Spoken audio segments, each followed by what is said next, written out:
Saudações, meus caros! No vídeo de hoje nós vamos falar sobre patrimônio e identidade nacional. Por essa tela inicial, você já deve imaginar da minha motivação para trazer essa discussão.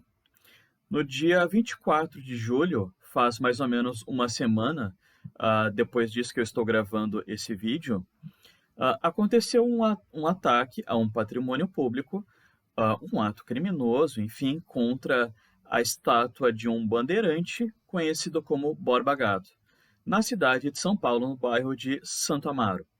A partir desse ato, foi reacendida uma discussão no Brasil sobre a nossa identidade, sobre o tipo de patrimônio que nós queremos preservar no nosso país. Enfim, essa é uma grande discussão que envolve uma série de elementos diferentes, mas que está diretamente ligada à nossa história. Então, meu objetivo com esse vídeo não é defender nenhum posicionamento, mas ajudá-los a se posicionarem, a entenderem, a entrarem nesse debate sobre algo que é tão importante. Porque quando nós falamos sobre os patrimônios históricos que estão espalhados no nosso país, nós estamos falando sobre a nossa identidade, sobre a imagem que nós queremos passar não só para as pessoas de fora do país, mas para as gerações que virão a seguir. Então, pessoal, eu vou apresentar aqui alguns argumentos, alguns elementos para nos ajudar a pensar sobre as seguintes questões. Qual é a importância, qual é o papel do patrimônio histórico para o nosso país? Quem foi Borba Gato e como se construiu essa importância dada até hoje para os bandeirantes no nosso país?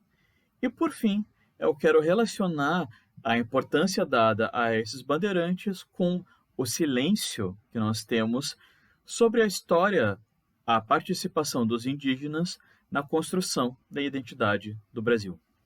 Vamos iniciar pensando sobre o que é patrimônio. O que são essas estátuas, esses monumentos que estão espalhados pelo nosso país? Dentro da Constituição de 1988, o conjunto de leis máximas do nosso país, está definido que os patrimônios culturais do Brasil são os bens de natureza material e imaterial, tomados individualmente ou em conjunto, portadores de referência à identidade, à ação, à memória dos diferentes grupos formadores da sociedade brasileira. O que isso quer dizer? Bom, os nossos patrimônios são elementos ligados diretamente com a nossa identidade. Não é só o nosso passado, não é só a nossa história, mas é essa história que fala como nós pensamos quem nós somos hoje, qual é a construção da nossa identidade. Então, o patrimônio, ele é a representação, ele é um símbolo dessa nossa ligação do nosso presente com o nosso passado.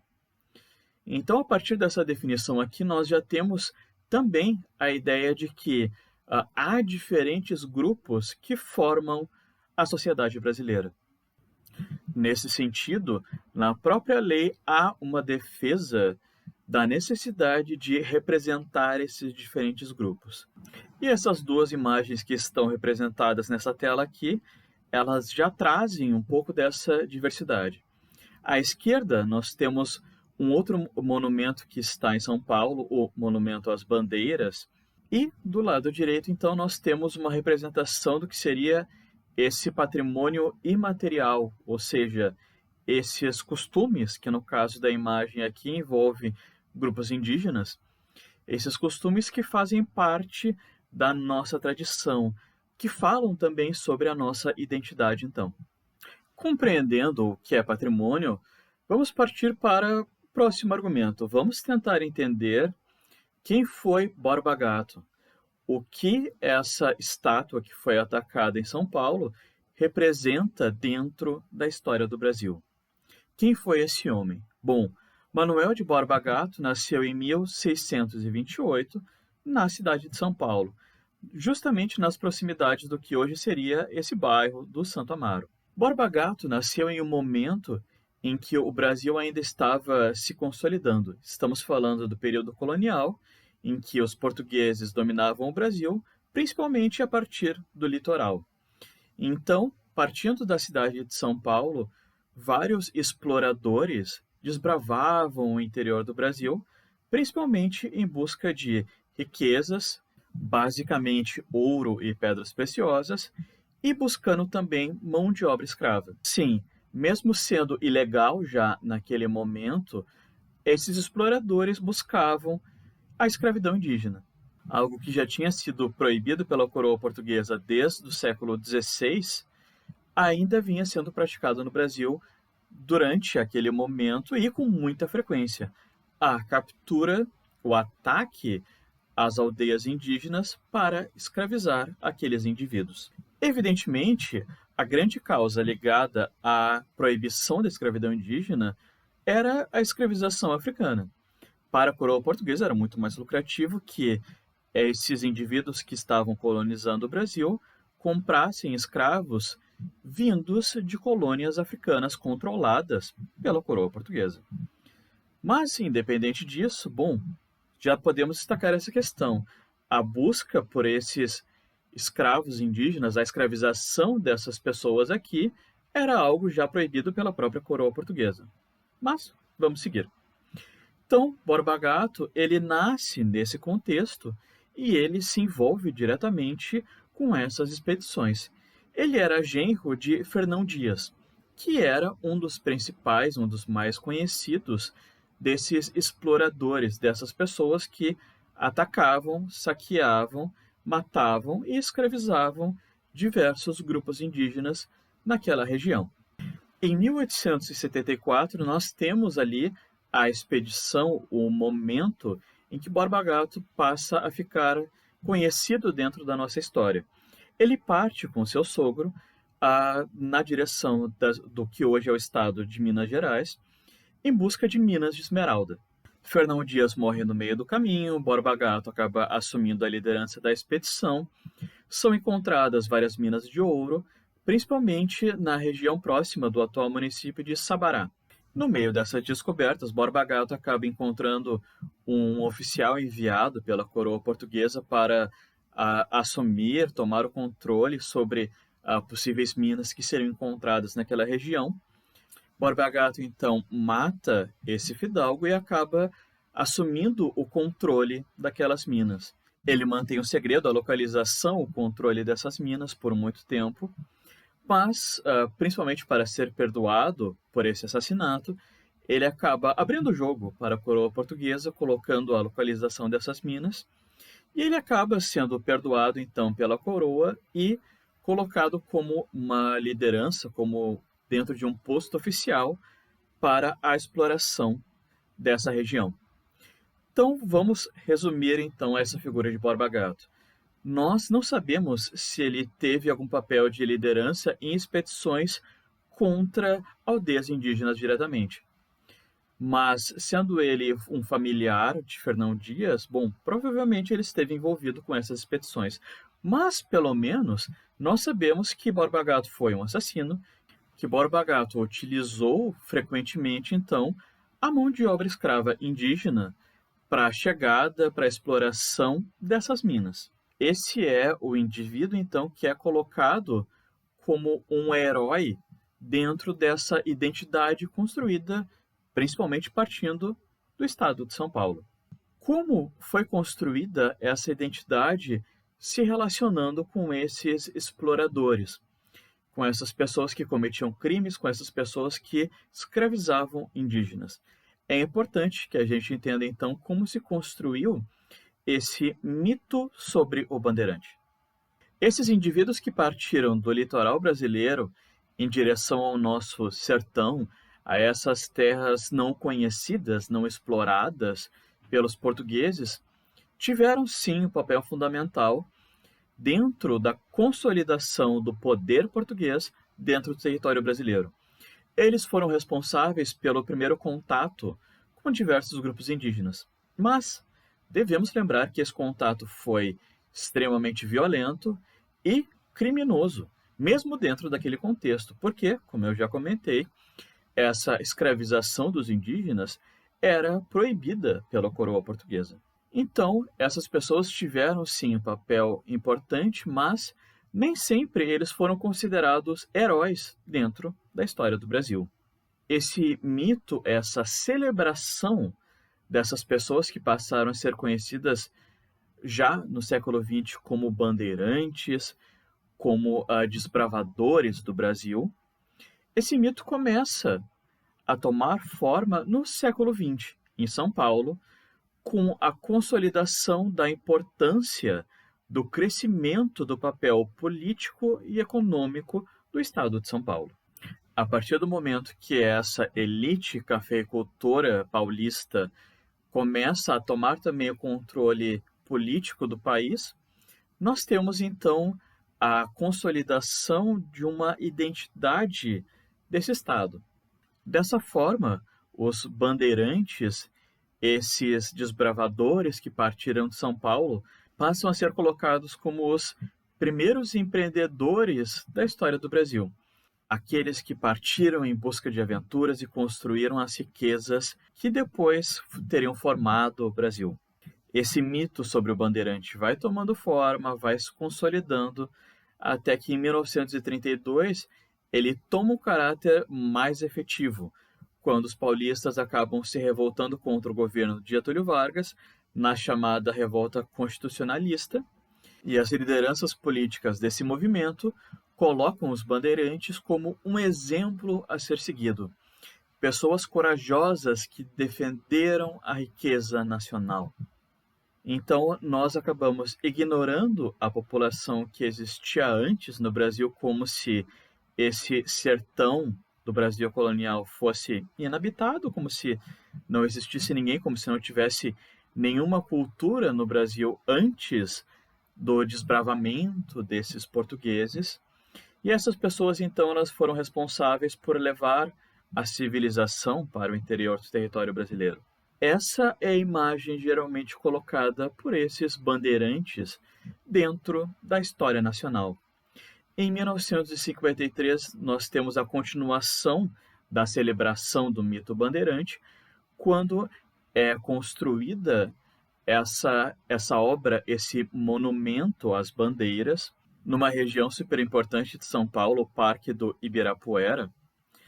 E em 1963, nós temos a construção de um outro grande monumento, uma grande estátua em homenagem a um outro bandeirante, o nosso conhecido Borba Gato.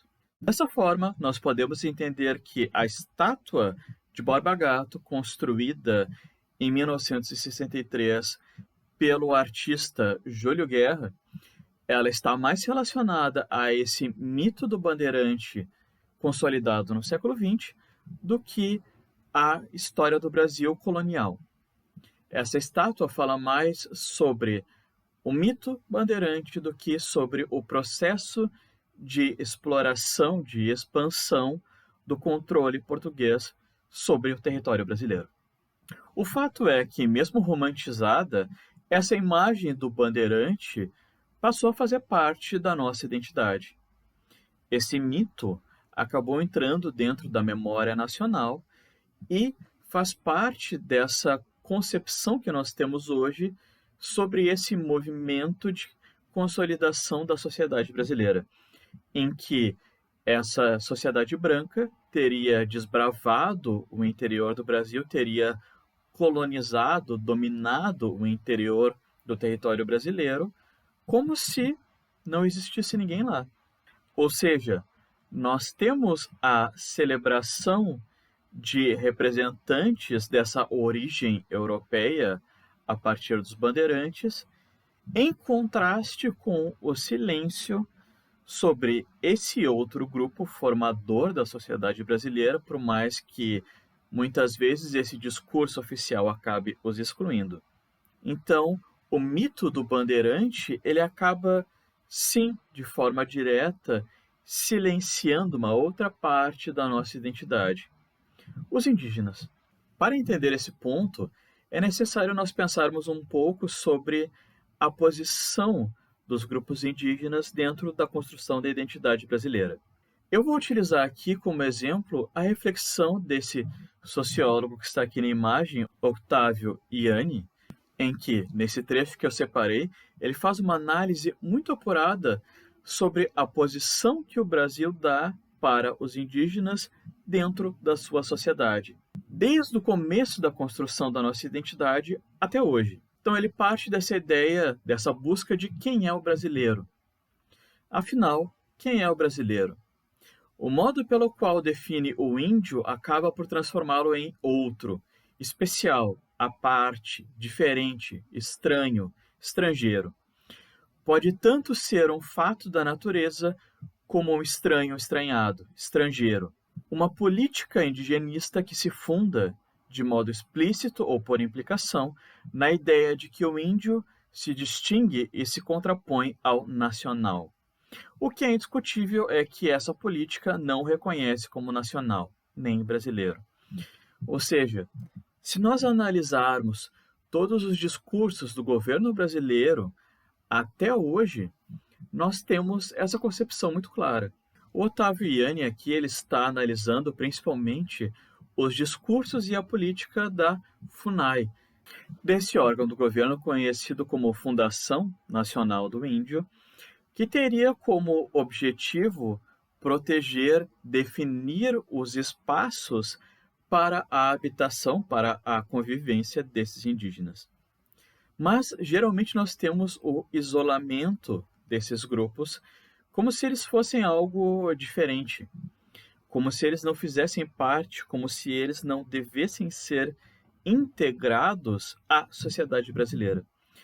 Dessa forma, fica mais claro para nós que o silenciamento sobre a participação do indígena dentro da identidade nacional está ligada à posição que nós damos aos indígenas na nossa sociedade atual.